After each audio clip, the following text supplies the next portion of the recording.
Dari kawasan Tenaga Baru 4 Malang, inilah 107,9 FM Suara Sangkakala, The Voice of Restoration.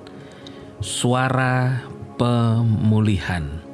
Berjumpa lagi dengan program Dunia Firman atau Dufan bersama saya Pastor Kukuh. Kali ini saya akan menyampaikan kepada God's Beloved tema yaitu Paus Pendamaian.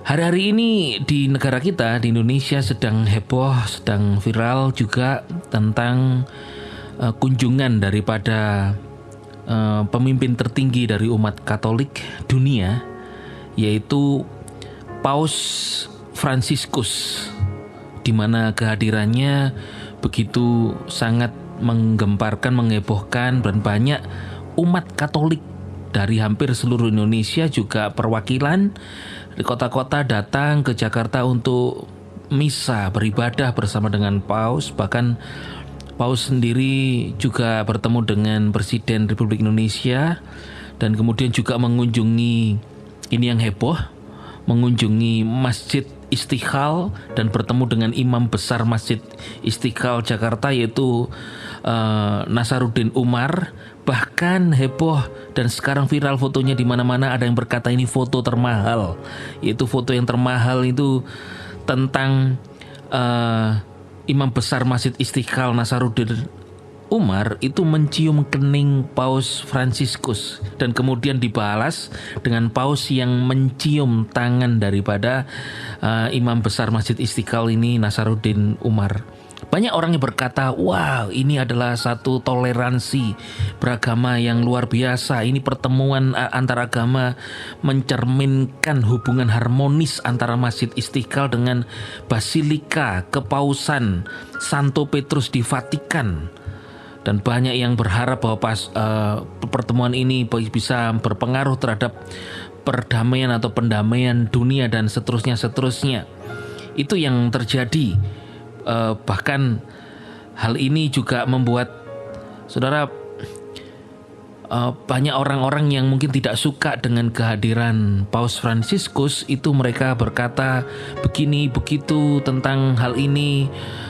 Ini tidak baik bagi umat tertentu dan seterusnya. Tetapi kita melihat bahwa ternyata ada kacamata yang baik memandang ini satu pendamaian.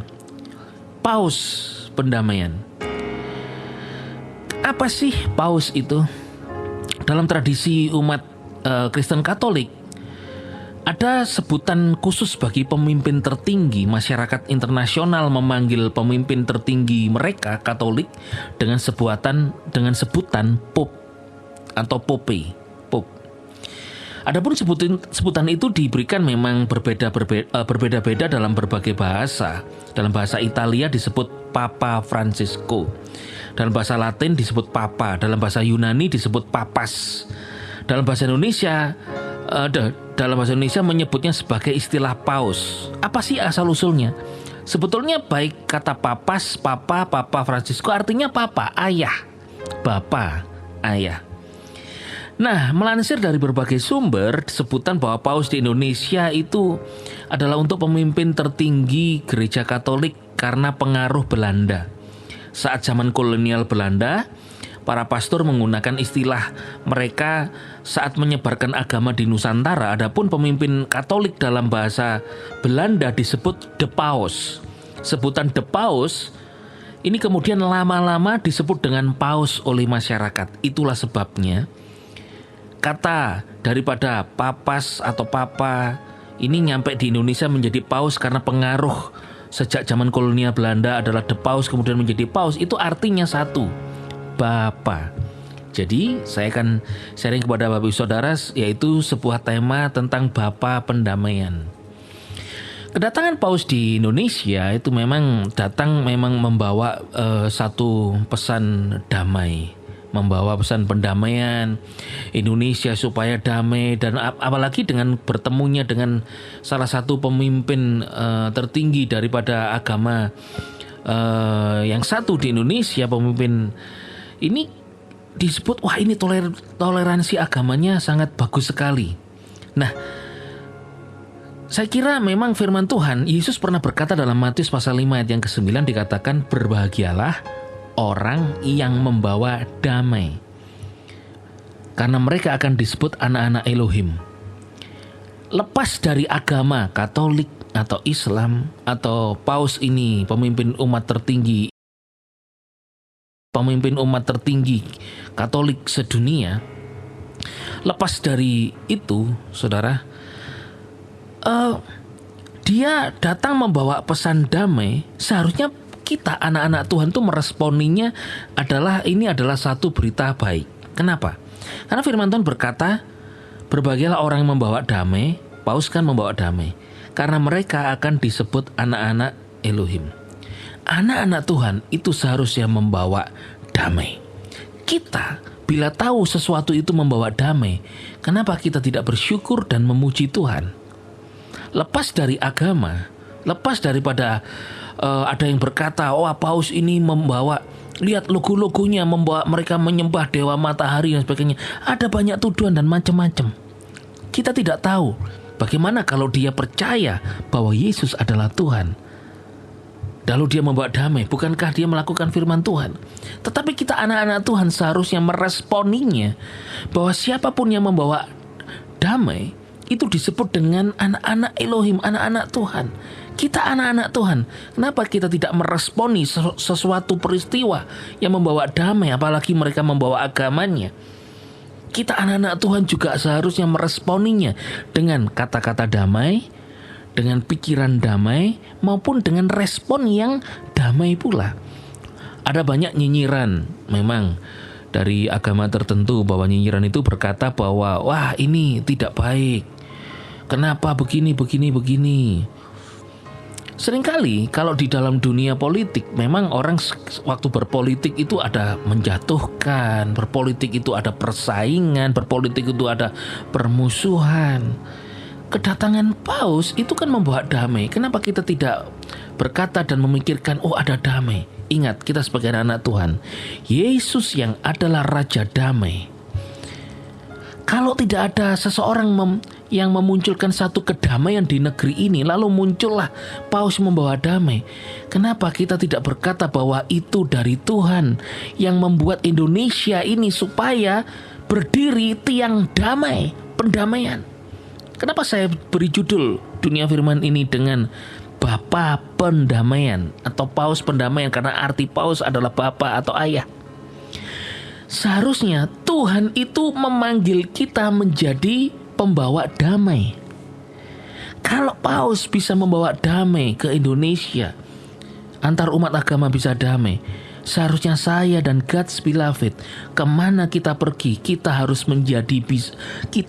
bisa menjadi Paus pendamaian, Bapa pendamaian, atau orang membawa damai. Yang setuju katakan amin, atau sudah bisa tuliskan di kolom chatting bagi yang di online YouTube. Saudara, kita ini dipanggil Tuhan untuk membawa damai. Seharusnya membawa damai, pikiran kita juga pikiran damai. Jangan berkata kemudian, wah ini politik nih, wah ini bukan agamaku nih. Padahal misinya adalah damai. Firman Tuhan katakan anak-anak Tuhan itu adalah orang-orang yang membawa damai. Dan firman Tuhan juga berkata berbahagialah. Dalam bahasa aslinya tuh makarios, bless, diberkatilah. Seharusnya diberkatilah orang membawa damai. Perhatikan, ketika Paus itu datang, dia hanya pakai mobil biasa, yang mungkin mereknya biasa, bukan satu mobil mewah di Indonesia, salah satu merek mobil tertentu. Ini menunjukkan kerendahan hatinya. Bahkan dia mau berhenti dan menyentuh seorang ibu yang sedang hamil. Menyentuh perutnya ibu ini, sangat bersuka cita, senang anaknya katanya diberkati. Ada seorang ibu juga bertemu dan senang, merasa diberkati. Orang merasa diberkati oleh Paus, karena mereka di agama itu percaya bahwa Paus ini wakil Tuhan. Jadi ketika mereka diberkati Paus, mereka yakin aku diberkati Tuhan. Kenapa kita tidak menghargai seseorang punya iman seperti ini? Mereka percaya itu wakil Tuhan. Hari ini Christ in you, Kristus ada di dalammu, engkau orang diberkati. Seharusnya engkau ikut bersuka cita dengan orang yang bersuka cita. Nah, saudara, Yakobus 3 ayat 18 dikatakan buah-buah kebenaran itu ditaburkan dalam damai bagi mereka yang membawa damai. Orang yang membawa damai itu ada buah-buah kebenaran yang ditaburkan ketika dia dalam mereka membawa damai ke orang. Kan tidak berbuat jahat tuh Paus datang ke Indonesia. Ada satu buah kebenaran yang ditaburkan melalui misinya membawa sesuatu yang damai. Bahkan mau mampir ke tempat ibadah yang bukan tempat ibadahnya, bukan agamanya, kan membawa damai. Pasti ada buah-buah kebenaran. Ayolah, di sana ada kisi-kisi, ada poin-poin firman Tuhan, kebenaran. Seharusnya kita anak Tuhan, mari kita belokkan ketika melihat peristiwa ini dengan bersyukur, memuji Tuhan. Saudara, karena di tengah peliknya politik negeri ini, tentang sebentar lagi di negeri ini ada, setelah IKN kemudian ada pelantikan presiden yang lama turun yang baru sudah disahkan menjadi presiden memerintah di negeri ini di bulan depan. Ada banyak polemik ini itu. Ada satu seseorang dari pemimpin satu agama, Paus ini membawa damai. Lalu ada satu pendamaian. Kenapa kita tidak berkata, Tuhan terima kasih, Indonesia sedang Engkau berkati dengan damai. Ada sebuah lagu pujian berkata, Heavenu Shalom Alaihim, Heavenu Shalom Alaihim, membawa berita sejahtera, membawa berita damai. Biarlah kita anak-anak Tuhan yang ngerti firman, kita bersyukur adanya damai datang, dan kita sendiri juga menjadi pelaku perdamaian. Yang terakhir adalah ketika Yesus berkata dalam Lukas 12 ayat 51, apakah kamu mengira aku datang untuk membawa damai di bumi? Tidak, aku berkata kepadamu, sebaliknya justru membawa perpecahan. Jangan curiga dengan perkataan Yesus datang bukan membawa damai ini, justru membawa perpecahan. Maksudnya adalah waktu itu Yesus itu dia bukan membawa satu perpecahan yang bagaimana kehancuran, bukan. Yesus datang itu memisahkan orang-orang yang percaya dan orang yang tidak percaya. Yesus datang itu untuk supaya orang percaya dikumpulkan, disatukan, khususnya dia datang untuk Israel pada waktu itu, lalu dia mati di atas kayu salib, darahnya tercurah. Saat itulah dia menjadi juru selamat dunia. Darahnya tercurah, dosa dihapuskan. Itu damai untuk seluruh negeri, untuk seluruh bumi, karena dia Raja Damai. Yesus datang itu bukan untuk membawa satu perpecahan. Waktu itu perpecahan konteksnya adalah bahwa orang-orang yang percaya itu dikumpulkan oleh Yesus, karena Yesus waktu itu datang untuk mengumpulkan domba-domba yang hilang dari Israel. Jadi yang terpecah itu, yang terserak, dikumpulkan oleh Yesus. Jadi kesimpulannya adalah, ayolah, ketika kita melihat berita, ada kabar seperti kemarin, hari ini pulang ya, Paus Fransiskus membawa perdamaian, toleransi beragama. Kita mengucap syukur karena ada damai di negeri ini. Kita mengucap syukur kepada Tuhan karena Indonesia sedang alami satu pendamaian. Dan kita sendiri, bukan hanya Paus itu dia membawa damai. Kita, saya dan saudara dan Kas Beloved dipanggil untuk menjadi pembawa kabar damai. Damailah keluargamu, damailah dirimu, damailah engkau di tempat pekerjaanmu, damailah engkau di tempat pelayananmu di mana engkau berada. Yesus Kristus Raja Damai ada dalam dirimu, engkau alami damai. Diberkati engkau. Yesus Masya, bless you.